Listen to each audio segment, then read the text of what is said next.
Profe, buenas tardes. Javier Rodríguez de Fan Network TV, jugadores designados. Empezaron esta competencia 36 equipos. Usted termina entre los dos mejores de la región. No le voy a pedir que haga un análisis profundo del juego porque está muy reciente y tendrá tiempo para hacerlo, pero en el partido de hoy, ¿qué determina la victoria 3-0 de Seattle? Bueno, buenas tardes. Creo que obviamente en este tipo de partidos los detalles terminan siendo claves. A nosotros, sobre todo los primeros minutos del primer tiempo, nos costó el partido.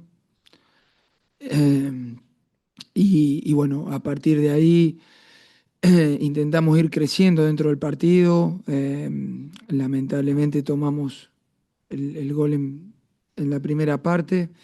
Creo que el segundo tiempo mejoramos muchísimo, de hecho dominamos, tuvimos ocasiones como para poder empatarlo, pero bueno, lamentablemente muchas veces por más que lo intentes, a veces suele ser tarde.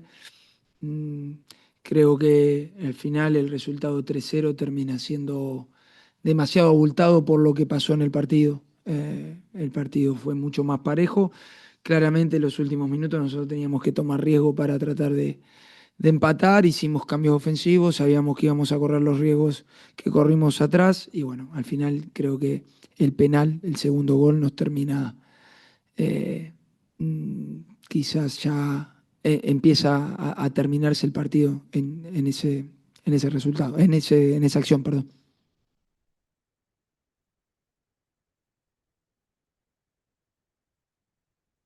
Ah, Profesor Mascherano, la derrota en la cancha es una, pero después del partido, Sergio Busquets le pega en la cara a Over Vargas, inicia una pelea después del partido. ¿Cuáles son sus opiniones o declaraciones de las acciones de sus jugadores después del partido? No tengo nada que decir porque la verdad que no estaba lejos de las acciones y no sé lo que ha pasado. Sí, claramente a nadie nos gusta que al final del partido eh, haya, haya este tipo de acciones. También cuando hay una reacción puede ser que haya una provocación. Pero bueno, no voy a hacer comentarios porque no sé qué es lo que pasó.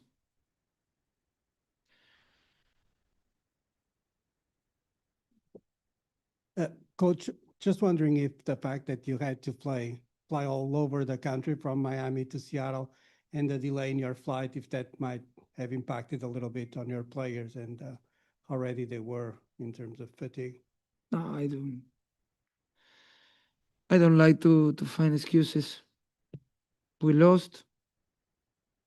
Maybe we could be better in the first half. We did really good in the second half, but was enough because they were defending well. We had our chances to score. We couldn't, and we cannot say anything else. Mm, the only thing that I can say, congratulations Seattle for be the champions. Uh, and now we have to look the future. We have many games coming for the regular season. We have to finish, or we are looking to finish in as high as possible in the qualification and try to compete for winning the MLS Cup. We'll have time for one more in Zoom. I'll give the mic to Deporte Total, José Rodríguez. Thank you. Javier, buenas noches. Entiendo que los cambios de final del partido eran con la idea de encontrar el gol del empate, pero me gustaría si nos pudieses explicar un poco más cuáles eran las ideas, porque realmente se miraba bastante desordenado el equipo en ataque en los últimos y expuesto en defensa. ¿Podrías ayudarnos a entender un poco cuáles eran las vías que pretendías con el ingreso de Fafa, Benja y los otros jugadores? Muchas gracias. Bueno, me parece que es una apreciación tuya.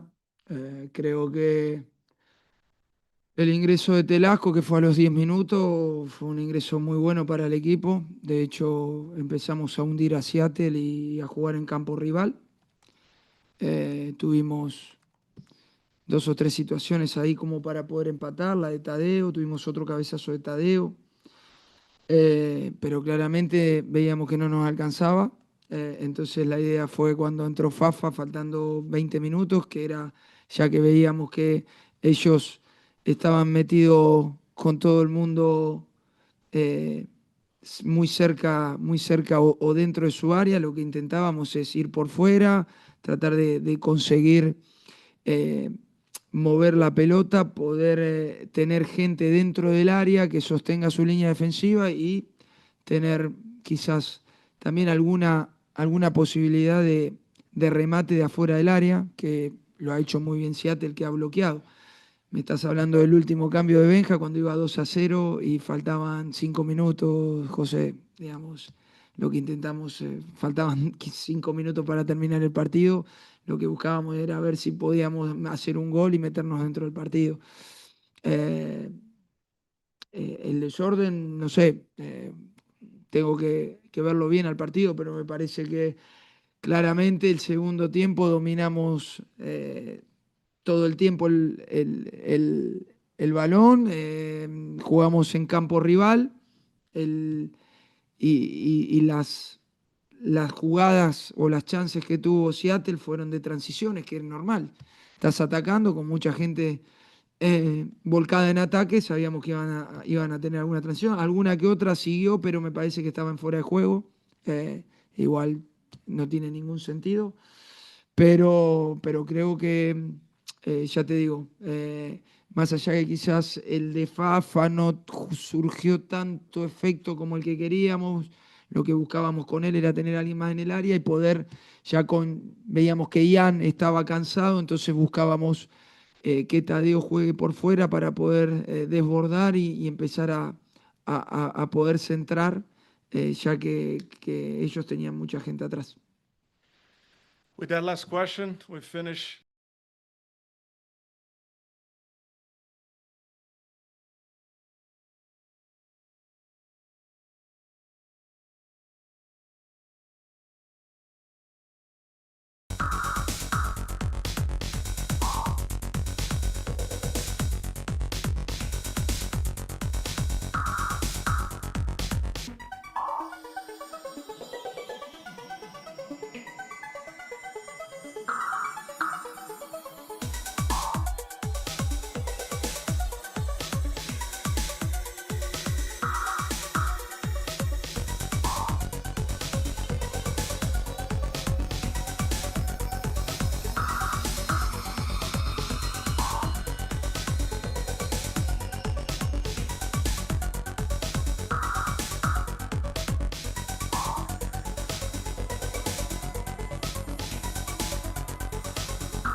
Profe, buenas tardes. Javier Rodríguez de Fan Network TV, jugadores designados. Empezaron esta competencia 36 equipos.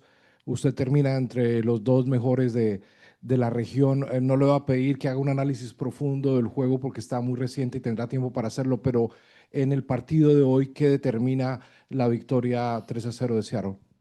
Bueno, buenas tardes. Creo que obviamente en este tipo de partidos los detalles terminan siendo claves. A nosotros, sobre todo los primeros minutos del primer tiempo, nos costó el partido. Eh, y bueno, a partir de ahí intentamos ir creciendo dentro del partido. Lamentablemente tomamos el gol en la primera parte. Creo que el segundo tiempo mejoramos muchísimo, de hecho dominamos, tuvimos ocasiones como para poder empatarlo, pero bueno, lamentablemente muchas veces por más que lo intentes, a veces suele ser tarde.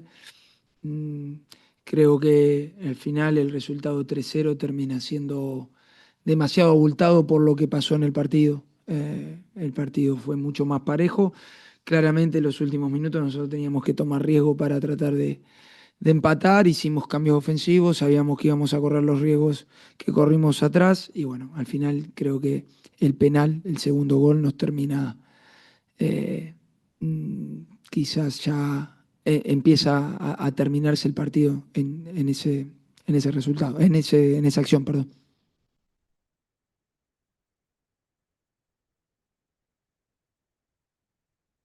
Ah, Profesor Mascherano, la derrota en la cancha es una, pero después del partido, Sergio Busquets le pega en la cara a Over Vargas, inicia una pelea después del partido. ¿Cuáles son sus opiniones o declaraciones de las acciones de sus jugadores después del partido? No tengo nada que decir porque la verdad que no estaba lejos de las acciones, no sé lo que ha pasado. Sí, claramente a nadie nos gusta que al final del partido eh, haya, haya este tipo de acciones. También cuando hay una reacción puede ser que haya una provocación. Pero bueno, no voy a hacer comentarios porque no sé qué es lo que pasó.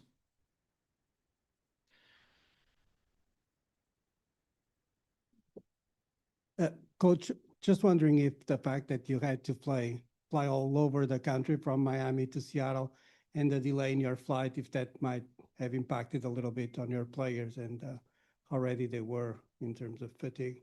No, I don't like to find excuses. We lost. Maybe we could be better in the first half. We did really good in the second half, but was enough because they were defending well. We had our chances to score. We couldn't, and we cannot say anything else. The only thing that I can say, congratulations Seattle for be the champions. And now we have to look the future. We have many games coming for the regular season. We have to finish, or we are looking to finish in as high as possible in the qualification and try to compete for winning the MLS Cup. We'll have time for one more in Zoom. I'll give the mic to Deporte Total, José Rodríguez. Thank you. Javier, buenas noches. Entiendo que los cambios de final del partido eran con la idea de encontrar el gol del empate, pero me gustaría si nos pudieses explicar un poco más cuáles eran las ideas, porque realmente se miraba bastante desordenado el equipo en ataque en los últimos y expuesto en defensa. ¿Podrías ayudarnos a entender un poco cuáles eran las vías que pretendías con el ingreso de Fafa, Benja y los otros jugadores? Muchas gracias. Bueno, me parece que es una apreciación tuya. Creo que El ingreso de Telasco, que fue a los 10 minutos, fue un ingreso muy bueno para el equipo. De hecho, empezamos a hundir a Seattle y a jugar en campo rival.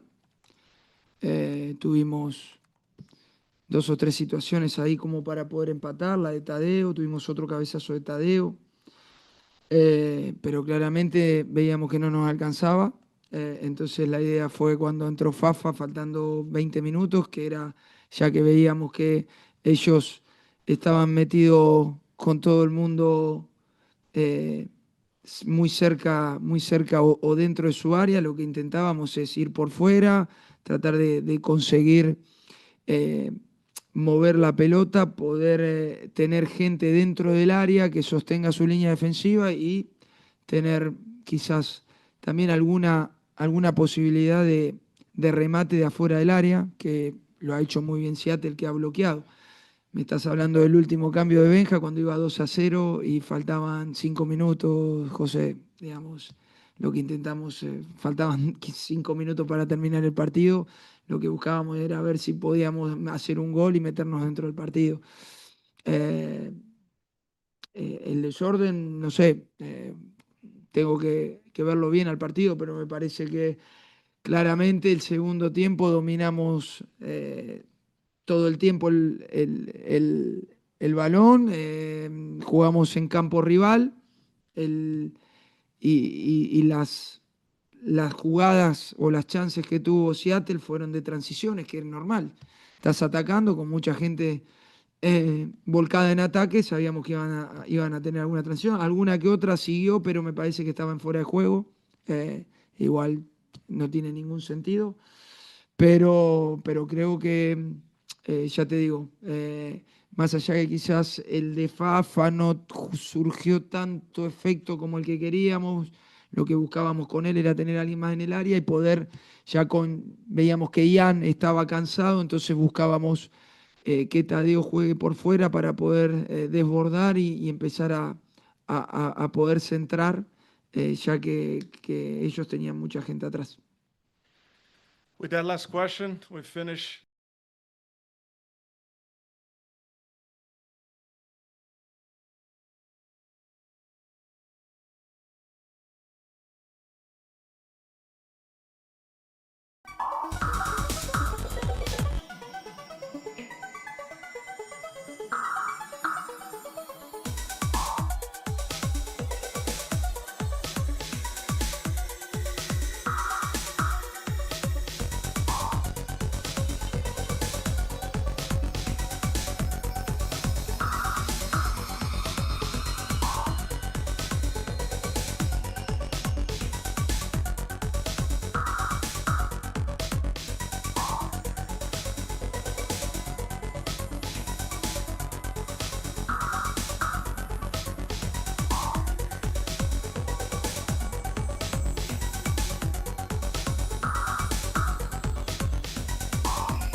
Congratulations. And then can you tell us that line about defense wins championship today? Well, it is one of my favorites, along with tough times don't last, tough people do. You know, I actually started my pregame talk with a quote: individuals win games, but a collective and intelligence wins championships. And according to Chat GPT, that was Michael Jordan, one of the greatest individual athletes of all time.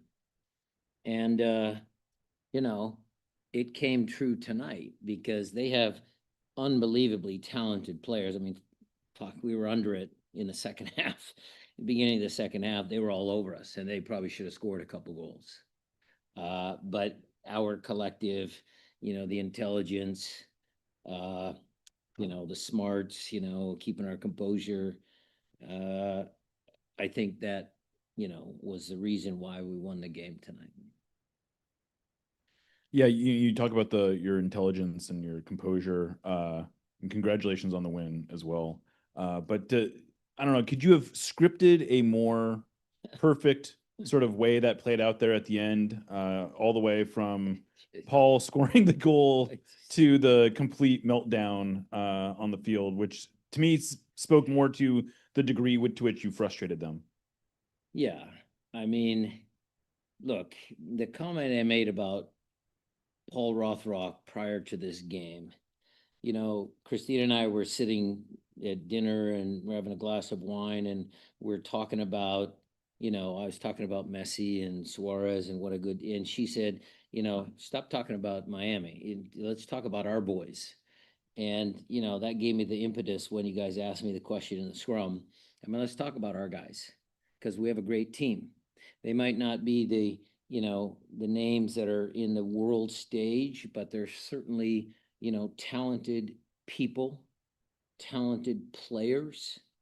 They put everything into their craft. And so when I went down the list of Paul and Jackson and Snyder and, Pedro and Christian and Alex and Steph and everything, they're not household names across the world, but as a collective, they're very strong. And so that, again, is what kind of, gave us the advantage, again, an advantage, I should say, because look, again, that was a back and forth game. That game could, goals change games. That could have changed 1-1 or, something like that. But, Alex having the PK. I mean, at some point, you guys are going to give me credit for bringing Georgie on the field. I mean, it was a great move by Georgie. Been working with the kid a lot, and 2-0. Then Paul's signature goal, just hustle and being in the right place at the right time. Couldn't have scripted a better ending for the game. Ryan, congratulations on the win and on a really historic moment. You talk about the big names, obviously, but talk about how the team, the fans, the city, from before the game through the entire match made this Seattle's moment. Well, we sold the game out in 3 days. And, I remember in 2022, there was a lot of buildup and there was a lot of PR marketing, and Garth was, saying it was the ultimate, this, and we had time to sell it. And we had season ticket fan, all that sort of stuff. The Seattle fans came out on 3 days, and they get it. I don't want to do too deep in the weeds, but the dynamic pricing and all that, and we all paid in, and I paid extra tickets for my friends, and we went to a game, and gosh darn it, it was worth it. Everybody that came into the stadium got their money's worth. This occasion, and I knew this already, Seattle has always supported their sports teams. I remember back in the Sonic 79, 80 when I was in high school, when the Mariners are winning, Seahawks have had great, Super Bowl wins, Pete Carroll, all that sort of stuff. It's a great sports town, and it showed tonight. I mean, there was a lot of people in the building. Some people were saying there was going to be more Miami fans. No, there was not. No, our fans were the loudest, and I'm super proud of that being a kid from Lake City. Brian, congratulations on the win, and not to move the conversation away from some very good substitutions today and a game plan that seemed to work perfectly. But I asked Mascherano about the brawl there at the end of the game. He said that he was too away from it, but that maybe sometimes actions is because of reactions. There's tape of Busquets, hitting Obed in the face, Suarez spitting on a staff member. What are your statements on that regard? Well, my statements is, unfortunately, that is going to take some of the attention away from what was a great Sounder performance. So I can take that as a compliment that their players were frustrated, and frustrations led to some things that shouldn't happen on the field. But that shouldn't be the story. I'm going to shut that down. I'm going to say that the story is, Andrew Thomas having a good run of games and winning a Leagues Cup, Pedro winning his trophy, Alex winning his MVP, Reed Baker-Whiting coming on in tough circumstances, Christian gutting through. That was the mysterious player that was carrying an injury. And I'm surprised you guys didn't catch that, because I never sub Christian out of games, and I subbed him out in LA, and you guys didn't catch that. And so, he gutted through an injury. And so the story of this game is not what happened after the fact. The story of the game is the Seattle Sounders. Now, what I would say to that is, afterwards, I had a quiet moment with Messi on the field, and I said, "Lo siento," and, we talked and we tried to push it aside. Javier Mascherano is a great coach. And again, before the game, on the walkout, he was very complimentary of our team, and I appreciated that. David Beckham, to his credit, was waiting for everybody in the tunnel, for our players to shake their hands. And that is class through and through. Jorge Mas came up to me before the game, before the warm-up started, an hour and a half prior to kickoff, and said, "You guys have a very nice team. You guys are consistent." And those are people that have been at the highest levels of our sport, giving our team compliments. And that's the story. That's the story. Jorge? Coach, you were playing against a team that arguably has 5 DPs. You were missing 2 DPs, probably 4 starters, 7 players that were injured. I wanted you to talk a little bit about your motto of next man up, and specifically Alex, because I think he's underrated. He always does a job for the team, plays multiple positions. And what do you think is the ceiling for Osaze? Because I think it's a true revelation. Well, there's a lot of questions in there. What I would say about the depth of the squad, again, look, people have different viewpoints of our team depending on wins and losses. I get that. Fans have the ability to say what they feel in that moment. But Craig's done a great job of providing me with super talented players and a team that's connected. Okay, and that connection is what's going to win us games. Osaze is part of that. So Osaze come up through, Henry Browner scouting him. We're taking a chance on a guy who was playing somewhere in a lower level European league, and he comes here and he plays for Defiance. He gets his opportunity, and he's ready for his opportunity. And that's part of the entire organization being structurally sound and intelligent in making good decisions. Okay, and so that is what I'm also very proud of, that we as an organization can build something from very humble roots. And it showed tonight that not just Osaze, but Reed, and, you mentioned Alex. I mean, Alex came from Seattle University. My good friend Pete Fewing, developed Alex, but where was Alex? What was Alex? Who scouted him? He was local. And so all of these local players that are making a name for themselves, it's credit to them, and it's credit to the Pacific Northwest, because we have hardy people and we have talented people up and down throughout our organization.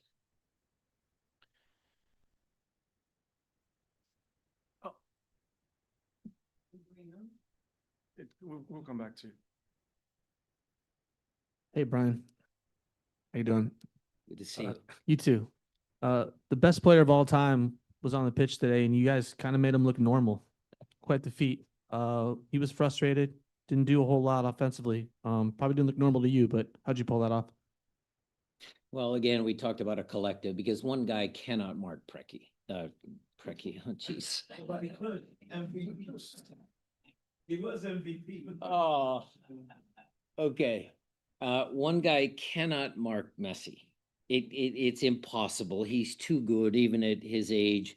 He's got too much experience. Suarez was really good. I know what happened at the end of the game. Suarez laid Messi in, and he didn't, tonight just wasn't his night, maybe. I mean, that happens in sports. I mean, you never know the outcome of a game until you play the game. And so tonight, it was just our night. It was going to be our night. He's a superstar, and he deserves all of the accolades that I can give him and that people have given him. But tonight, our collective was just a little bit better than him. And, I'll give some kudos to, it wasn't on Messi's shot, but Jackson Reagan on DePaul's shot in the first half, guys making blocks, sacrificing, that whole sequence down in the right corner in the second half when Yaimar was there and Paul, and they were fighting and they were tackling and winning, and just, we outdueled them. And that's part of the collective, and that's what we needed tonight. Thank you. Congratulations. I think something like 13 of the 22 guys you had on the roster today were either drafted, born in Seattle, or came through the academy or Defiance. When you're playing a team that came into MLS and has chosen to attack trophies by signing superstars, and you have this method of constructing your organization that, you do sign multi-million-dollar players, but also value the academy. What does that say, and what does that a victory like this do for your organization? Look, Miami has come in the league and put pressure on everybody. So is LAFC. They win in a different fashion. They've won tournaments. They've won championships. That's a great team, and it's a great franchise. We do it a little bit differently. We had Obafemi Martins. We had Clint Dempsey. We had Gonzalo Pineda and Jimmy Traore, and we've had a bunch of players that have played at the top levels of our sport. It's just cyclical in some sense because, when we signed Albert, when we signed Jesus, they're talented players, maybe not a big name as Messi or Busquets or Alba, but they're super talented players. And so our academy fills, and, the way we selected players from this region of the world just kind of fills in. And, it's not the right way or the wrong way. It's just the way we've done it. And I'm sure in the next couple of years, we might sign another big name player. But right now, I'm very happy with the team I have. Congratulations, Brian. Thank you. Se ha vuelto a demostrar que el equipo está por encima de las individualidades y el juego de los Seattle Sounders así lo ha demostrado. ¿Cómo te sientes personalmente tú al hacer este grupo tan unido y tan comprometido ahora? Y además, ¿qué repercusión crees que trae esto al equipo, esta victoria ante un equipo importante como Inter de Miami y con todo lo que trae consigo con Leo Messi? Gracias. Voy a traducir la pregunta, pero la respuesta vía Zoom. ¿Está bien? The question. The team certainly demonstrated being above individualities and just individuals. And how does it feel for you personally to have created such a united and committed group? And also, what does it represent, such an important win against Inter Miami and Messi for the subsequent or for the future of the team? Well, I didn't notice this. My vision is failing at my age. I used to be a midfielder and try and see the field, but Adrian Hanauer is sitting right here. And he has a lot to do with our success. And so the success that he and I have built should not be discounted, because when we came, we were, a USL team, and he had vision to get the team into MLS, and we had, big owners and an ownership group and things, but he's the one that does the things behind the scenes, and it's credit to him. to you. And so, you know, the organization, top to bottom, the coaches, everybody, they deserve this. The fans deserve this win because it's been 20 some odd years since I've been with the club. And then you sprinkle in a couple years when I was 17, 18, 19, 20. So it might even be 25. I'll have to do the math. But credit to everybody in the organization.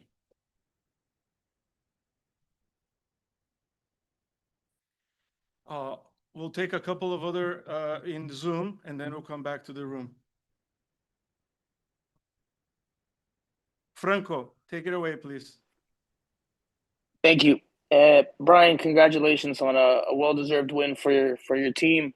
If I could ask you just two quick ones. You touched on the big misses for Inter Miami there at the start of the second half. I mean, how big were those, in addition to, you know, a hell of a performance that you guys put forth, commitment to the cause, nonstop running, all the good things you guys showed today.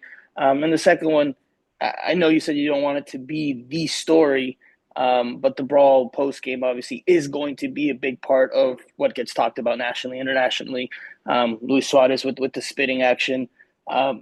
I mean, obviously, it's not something MLS wants. It's not something you want to see. It's not something Inter Miami probably wants. But it did happen tonight. I mean, what more can you say about that?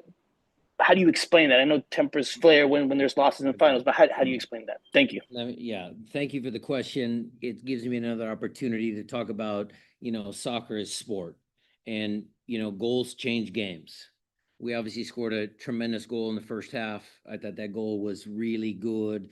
We played through the middle, got it out to Alex, you know, Asaze finishing the game. But yeah, they could have tied the game up, would have made a different outcome, or perhaps a different outcome, or maybe a different scoreline. We might have still won the game, but it might have been a different scoreline. But again, I'll let the commissioner, I'll let the people in charge deal with whatever happened at the end of the game. I don't want to discount the way our team played and kept their composure on the field during those 90 minutes. That, again, to me, is the story. We'll have time for two more here, follow-ups in the room, and then we'll conclude. Brian, I'll make this quick.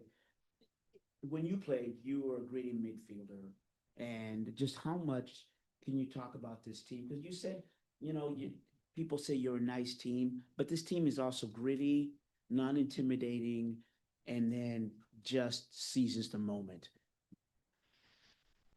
Well, Osvaldo Alonso was in the stands today. He embodies what I appreciate, a guy who had struggles to come from Cuba, defect. You know, there's a photo of Gonzalo Pineda with blood coming out of his eyes and pebbles. There was Clint Dempsey, you know, doing whatever motion in Portland. There's Jimmy Traore, a Champions League winner, sacrificing everything for this club. We have had so many players that embody the next man up, the boys in the boat. I keep talking about that book. The movie is not very good, but the book is great. It's about Pacific Northwest grit. Ramon Torres, if I was in a street fight, I'd have Ramon Torres next to me, you know, because he's going to make sure he protects me. And he did the same with his teammates. And so Zach Scott, Golden Scarf today, there's another warrior that embodied what we are as a club. So we've had great players. This was just a great performance by a bunch of guys that were motivated. You know, we're able to overcome adversity. We've overcome adversity from injuries in multiple games and all that. Credit to that group in there. That is a strong group, a very strong group. Time to finish up. Jeremiah, you can wrap it. You know, Yeah, because they're dancing in there. I know. It's so it it's better very be loud. good. It better be good. So, this is maybe an impossible question, but I want to ask you anyway. You know, you've won a lot here. You've won, you know, this is your 4th trophy since you were the head coach. This is the Sounders' 9th trophy since you guys came into MLS. Can you sort of articulate how this one measures up to the previous ones? Because right now, where we are, it feels big. It feels really big. It is big because of our opponent you know, the greatest player on the planet. 16 was great for many, many reasons. 19 was great, final at home, you know, Victor Rodriguez. 22 was obviously way, way up there because that's a hard tournament to win. This is a hard tournament to win. And so give me some time to reflect, Jeremiah. I mean, for God's sakes, I will think about this and I'll get back to you in 2028. I think that's a good way to wrap this up. I mean, thanks, everybody. Thank you.